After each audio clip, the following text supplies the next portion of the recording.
Saudaraku yang dirahmati oleh Allah, pernahkah kita berpikir mengapa Allah menciptakan nyamuk? Mengapa Allah menciptakan lalat?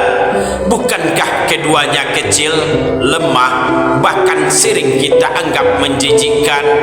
Namun ketahuilah, Allah tidak menciptakan sesuatu apapun dengan sia-sia. Allah berfirman di dalam Al-Quranul Karim, sesungguhnya Allah tidak segan membuat perumpamaan seekor nyamuk atau yang lebih kecil darinya. Quran surat Al-Baqarah ayat 26. Allahu Akbar. Hanya seekor nyamuk Allah jadikan sebagai perumpamaan.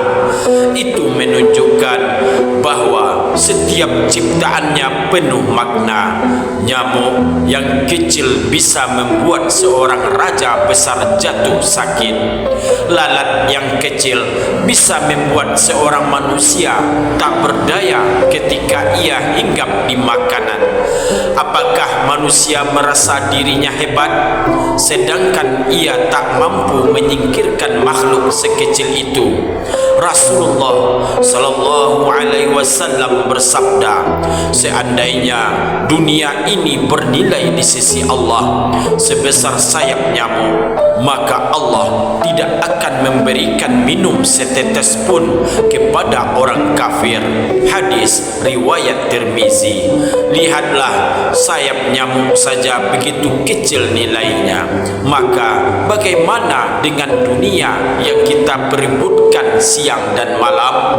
Saudaraku yang dirahmati oleh Allah, Allah ingin kita belajar dari makhluk yang kecil, dari nyamuk. Kita belajar bahwa sehebat apapun manusia, ia tetap lemah di hadapan Allah.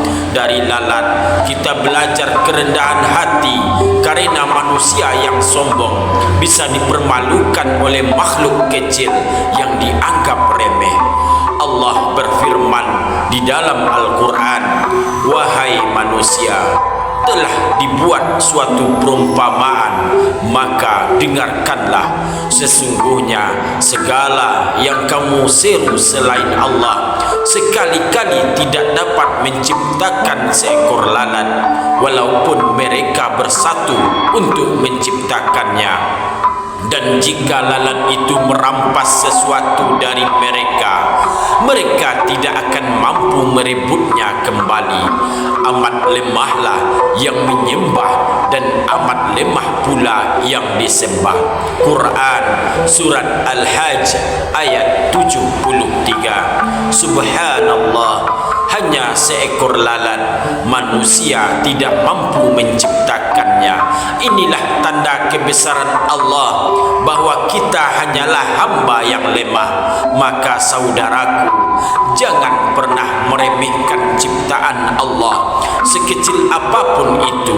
Semua yang Allah ciptakan adalah tanda kebesarannya, adalah pelajaran bagi hati yang mau merenung.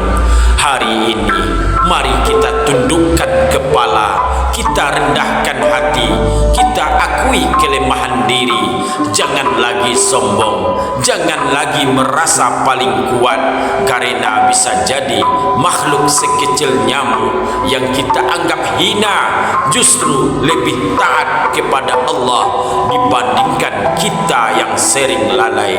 Allahu Akbar. Semoga hati kita menjadi lembut dengan mengingat kebesaran Allah melalui makhluknya sekecil apapun itu.